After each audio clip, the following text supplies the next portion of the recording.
नमस्कार मित्रांनो, स्वागत आहे तुमचं मराठी कार न्यूज आपल्या यूट्यूब चॅनलमध्ये. माझं नाव विशाल विदाटे.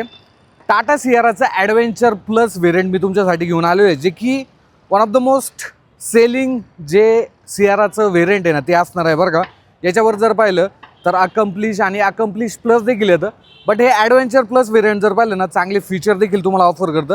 आता इंजिन ऑप्शनबद्दल जर आपण विचार केला तर 1.5 लिटरचं नॅचरली ॲस्पिरेटेड जे पेट्रोल इंजिन आहे, जे की मॅन्युअल गिअरबॉक्समध्ये येतं, ते सुद्धा इथे अवेलेबल आहे ह्या व्हेरियंटमध्ये. सोबतच 1.5 लिटरचं जे डिझेल इंजिन आहे त्याच्यामध्ये मॅन्युअल आणि ॲटोमॅटिकचा देखील ऑप्शन तुम्ही घेऊ शकता. प्लस 1.5 लिटरचं जे टर्बोचार्ज पेट्रोल इंजिन आहे त्याच्यासोबत तुम्ही टॉर्क कन्व्हर्टरचा देखील ऑप्शन जो आहे तो घेऊ शकता, म्हणजे ॲटोमॅटिक गिअरबॉक्सचा. आणि हे चारही जे व्हेरियंट आहे त्याची जी ऑन रोड किंमत आहे मार्च 2026 ती तुम्ही स्क्रीनवरती पाहू शकता. सो चला आपण माहिती घेऊया टाटा सियारा ॲडव्हेंचर प्लस व्हेरियंटबद्दल. तर मित्रांनो, ॲडव्हेंचर प्लस टाटा सियाराचं व्हेरियंट तुम्ही पाहताय. आता फ्रंट लुकमध्ये जर पाहिलं तर गाडीचा ओव्हरऑल जर लुक पाहिला ना तुम्हाला टॉप मॉडेलसारखाच इथे पाहायला मिळणार आहे. इथे जर पाहिलं 360 डिग्री कॅमेराचं फीचर आहे. सो फ्रंट साईडला तुम्हाला कॅमेरा देखील मिळून जातो. सियाराची जी बॅजिंग आहे ही देखील तुम्ही इथे पाहू शकता. फ्रंट दोन जे पार्किंग सेन्सर आहेत हे तुम्हाला इथे बंपरवरती मिळून जातात. सोबतच इथे जर पाहिलं LED ज्या लाईट्स आहेत हेडलाईट या तुम्हाला इथे ऑफर करण्यात आलेले आहे. फोग लॅम्पसुद्धा तुम्हाला इथे LED पाहायला मिळतात. सोबतच इथे जर आपण आलो तर टर्न इंडिकेटर जर पाहिले तर ते अशा पद्धतीनं ब्लिंक होतात. प्लस कनेक्टेड ज्या DRLs आहेत ह्या देखील तुम्हाला या गाडीमध्ये मिळून जातात. सोबतच इथे जर आपण आलो तर इथे टोईंग हुकची जागा आहे. ॲटोमॅटिक रेन सेन्सिंग वायपर तुम्हाला या गाडीमध्ये मिळून जातात बरं का, म्हणजेच व्हेरियंटमध्ये. आणि इथे जर पाहिलं तर ॲडास लेवलचे जे फीचर्स आहेत हे तुम्हाला ह्या व्हेरियंटमध्ये मिळणार नाही आहे. साईड प्रोफाईलमध्ये जर पाहिलं तर ओव्हरऑल जे डायमेन्शन आहे ते तुम्ही स्क्रीनवरती पाहू शकता. गाडी मोठी आहे बरं का, ग्राउंड क्लिअरन्स देखील चांगलं आहे. आणि एप्रिल किंवा मेच्या दरम्यान आहे ना सियाराचं EV व्हर्जनसुद्धा भारतीय मार्केटमध्ये अनवील होणार आहे.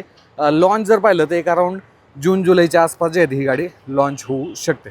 इथे जर आपण आलो तर 18 इंचचे जे अलॉय व्हील आहेत हे तुम्हाला इथे ऑफर करण्यात आलेले आहेत. टायर प्रोफाईल 225/60 R18 ची जी टायर प्रोफाईल आहे ही तुम्हाला मिळून जाते. फ्रंट साईडला डिस्क ब्रेक आहे, रिअर साईडला सुद्धा डिस्क ब्रेक आहे. चांगला ग्राउंड क्लिअरन्स तुम्हाला इथे मिळून जातो. सोबतच वॉरियम जर पाहिले हे की ज्यावेळेस तुम्ही लॉक अनलॉक करता त्यावेळेस फोल्ड आणि अनफोल्ड होतात. इथे जर आपण आलो तर जो कॅमेरा हा देण्यात आलेला आहे. प्लस इथे जर आपण आलो तर रिक्वेस्ट सेन्सरसुद्धा तुम्हाला या गाडीमध्ये मिळून जातो बरं का. सोबतच इथे इल्युमिनेटेड जी लाईट्स आहे ही देण्यात आलेली आहे. आता जर पाहिलं गाडी लॉक आहे, आता अनलॉक करतोय. ओके, तो लॉक अनलॉक जर केलं तर हे जे डोअर हँडल आहेत हे बाहेर येत नाहीत, जे की टॉप मॉडेलमध्ये सुद्धा जर पाहिलं तर आतमध्येच राहतात.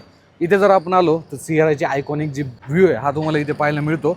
इथे देखील फ्लश टाईप डोअर हँडल आहे. मागच्या साईडला सुद्धा तुम्हाला जे डिस्क ब्रेक आहेत ते ऑफर करण्यात आलेले आहेत. ओव्हरऑल ग्लास एरिया जर पाहिला ना गाडीचा तर तो देखील चांगला आहे बरं का, म्हणजे असं जास्त तुम्हाला मोठा देखील वाटणार नाही आहे. आणि ओव्हरऑल एक चांगला जो साईड व्ह्यूसुद्धा गाडीचा पाहायला मिळतो.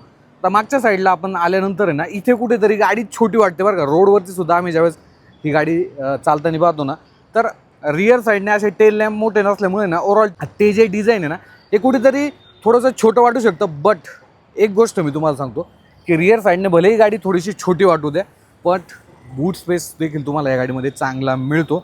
इथे जर आपण आलो तर मागच्या साईडला 2 रिव्हर्स पार्किंग सेन्सर आहे.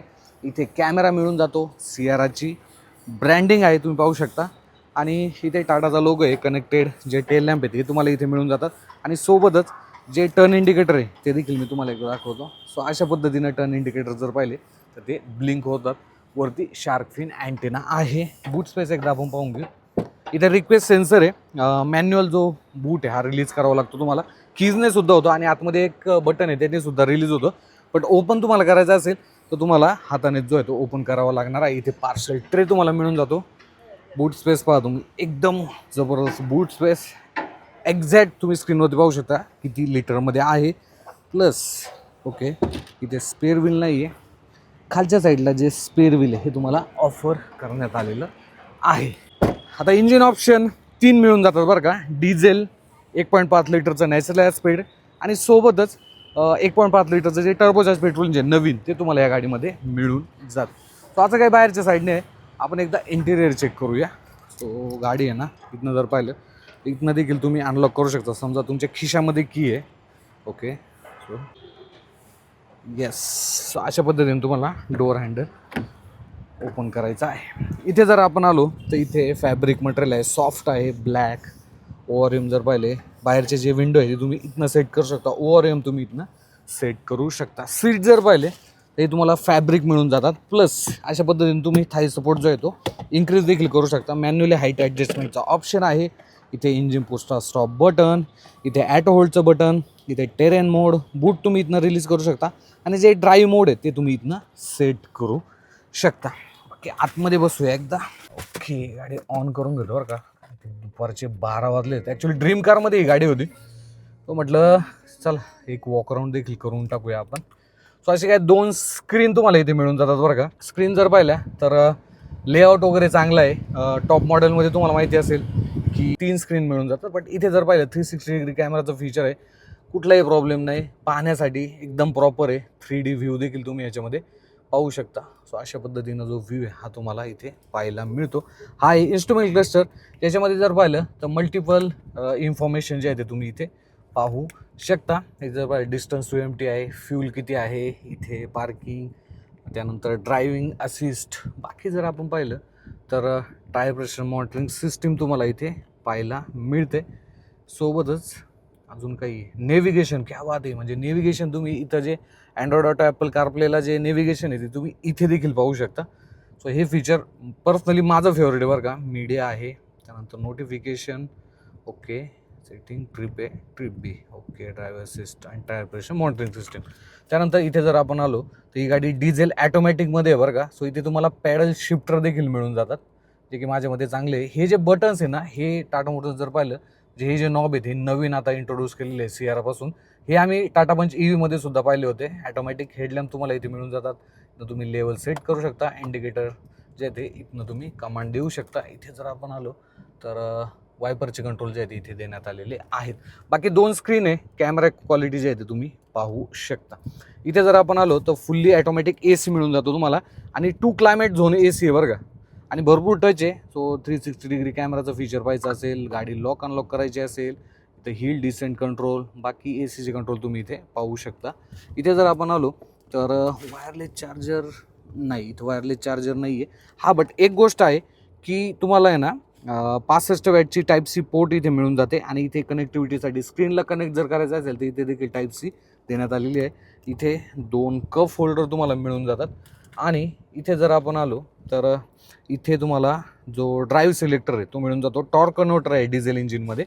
आणि इथं तुम्ही पार्किंग ब्रेक जर पाहिला तर ह्या गाडीमध्ये तुम्हाला जो बेस मॉडेलपासून मिळणार आहे. त्यानंतर आहे आर्मरेस्ट. इथे देखील स्पेस आहे. वायरलेस चार्जर आहे का, तर आपण चेक करूया बरं का. नाही, वायरलेस चार्जर नाही याला, बट ठीक आहे. इथे देखील जो चांगला डीप स्पेस आहे बरं का, भरपूर डीप स्पेस देण्यात आलेला आहे. सो स्पेस चांगला आहे. पार्सल ट्रे एकदा आपण पाहून घेऊ. ओके, पार्सल ट्रे देखील असा मिळतो. त्यानंतर ॲडजस्टेबल जे हेडरेस्ट आहेत हे तुम्हाला मिळून जातात. सनरूफ जर पाहिला तर सनरूफ देखील भरपूर मोठा आहे बरं का. पॅनोरामिक सनरूफ तुम्हाला मिळून जातो. 6 एअरबॅग स्टँडर्ड आहे. आणि लाईट जर पाहिल्या या तुम्हाला LED मध्ये मिळून जातात. IRM जर पाहिला हा जो आहे तो मॅन्युअली देण्यात आलेला आहे. इथे जर पाहिलं, ओके, व्हेनिटी मिरर विथ लाईट आहे. आणि ओके, हे सुद्धा एक्सटेंड होतं बरं का. याचं हे फीचर देखील टाटा सियारामध्ये मिळालं होतं. इथे देखील व्हेनिटी मिरर आणि ओके, इथं देखील एक्सटेंड होतं. क्या बात आहे, ग्रेट.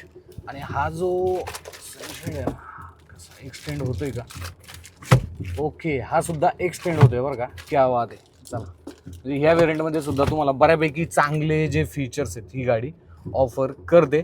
आता हाईटचा जर विषय आला तर हाईट देखील मी तुम्हाला एकदा दाखवतो. सो इथे हाईट जर पाहिली तर इनफ हाईट आहे, कुठलाही प्रॉब्लेम. इव्हन तुम्ही 6 फुटापेक्षा देखील जास्त हाईट असेल तर देखील इथं चांगल्या पद्धतीने बसू शकता. ग्लास एरिया बाकी मोठा आहे बरं का. त्यामुळे उन्हामध्ये तुम्ही जर गाडी चालवत असाल तर चांगल्या पद्धतीनं जे बाहेरचं ऊन आहे ते आतमध्ये येऊ शकतं. हा, डोर हँडल मला तुम्हाला दाखवायचे राहून गेले. डोर हँडल जर पाहिले ना, हे अशा पद्धतीने तुम्ही इथनं गाडी ओके लॉक अनलॉक इथनं देखील होती. आणि डोर हँडल अशा पद्धतीने थोडंसं सॉफ्ट जे मटेरियल आहे ते झालेलं आहे बरं का टाटाचं बऱ्यापैकी आधीच्या कारपेक्षा. आणि इथे जर पाहिलं तर ही स्क्रीन आहे ना अशी तुम्हाला थोडीशी पूर्णपणे जर पाहिलं तर इथे कर्व आहे. आणि इथे जर पाहिलं इथे बाहेर निघालेली. हे थोडंसं टाटा मोटर्सला अवॉइड करता आलं असतं बरं का, याला कट वगैरे व्यवस्थित मारून. पण हे बाहेर आलेलं आहे. याच्याबद्दल तुमचं काय ओपिनियन मला कमेंटमध्ये सांगा. बरं, आता हे तर झालं फ्रंट साईडने. आणि हा हे जर पाहिलं ना इथे ग्लॉसी मटेरियल यूज झालेलं आहे बरं का. आणि इथे देखील थोडंसं वेगळं जे मटेरियल आहे फॅब्रिक ते यूज झालेलं आहे, थोडंसं प्रीमियम क्वालिटी आहे. सेकंड रोमध्ये जर पाहिलं तर इथे तुम्हाला सनशेड देखील मिळून जातं. मॅन्युअली तुम्हाला ऑपरेट करायचे आहे. इथे पॉवर विंडोचे कंट्रोल आहे. 1 लिटरची बॉटल तुम्ही इथे ठेवू शकता. अगेन रिअर साईडला सुद्धा फॅब्रिक सीट आहे. इथे तुम्हाला मिळून जातो 2 कप होल्डर विथ आर्मरेस्ट. आणि इथे जर पाहिलं पॅनोरॉमिक सनरूफ आहे. लिटरली तुम्हाला सांगतो बूटपर्यंत हा जातो. ग्रेट. आणि त्यानंतर खालच्या साईडला जर आपण आलो तर इथे ए सीचे कंट्रोल आहे. ओके, ए सी तुम्ही इथनं पूर्णपणे बंद करू शकतो का आपण, थोडासा राहतो तरी बरं का. ओके, पूर्ण बंद नाही करू शकत, थोडीशी हवा येते. आणि याला कुठलंही जे स्विच वगैरे तो देण्यात आलेला नाही आहे. इथे खालच्या साईडला जर आपण आलो तर इथे तुम्हाला 2 टाईप सी ज्या पोर्ट आहेत 65 वॅटच्या त्या मिळून जातात. क्या बात आहे. आणि इथे देखील मोबाईल ठेवण्यासाठी चांगल्या पद्धतीनं जी जागा आहे ही देण्यात आलेली आहे. इथे मॅगझिन होल्डर तुम्हाला मिळून जातो. रिअर साईडला 3 ॲडजस्टेबल जे हेडरेस्ट आहेत हे तुम्हाला मिळून जातात. सो माझ्या मते हे देखील चांगलं आहे. 3 पॉईंट सीट बेल्ट तर गाडीमध्ये आहेच आहे. इथे देखील सॉफ्ट टच मटेरियल आहे. आणि इवन तुम्ही जर रिअर साईडला जर पाहिलं तर इथे हाईटचा तुम्हाला कुठलाही इश्यू जाणवणार नाही आहे. चांगली हाईट आहे. इथे जर पाहिलं तर जी लाईट्स ही LED तुम्हाला इथे मिळून जाते. सो फ्रंट साईडने जर पाहिलं तर असं काय ओव्हरऑल व्ह्यू आहे हा तुम्हाला ह्या गाडीचा पाहायला मिळतो, जे की माझ्या मते म्हणजे चांगली बरं का. एक व्हॅल्यू जर तुम्हाला घालायची असेल गाडीमध्ये आणि एक मिड मॉडेल घ्यायचं असेल तर ॲडव्हेंचर प्लस जे टाटा सियाराचं आहे हे माझ्या मते एक चांगला जो ऑप्शन आहे हा तुमच्यासाठी असू शकतो. या गाडीबद्दल तुमचं काय ओपिनियन आहे मला कमेंटमध्ये सांगा. आणि कीज मला तुम्हाला दाखवायची राहून गेली. सो कीज जर पाहिली तर अशी काही की आहे, लॉक, फॉलो मी हेडलॅम्प, बूट रिलीज, आणि तुम्ही इथनं गाडी लॉक करू शकता. सो काय वाटतं टाटा सियाराच्या या व्हेरियंटबद्दल, ॲडव्हेंचर प्लस व्हेरियंटबद्दल मला कमेंटमध्ये सांगा. पुढचा व्हिडिओ कुठल्या व्हेरियंटवरती पाहिजे हे देखील सांगा. धन्यवाद.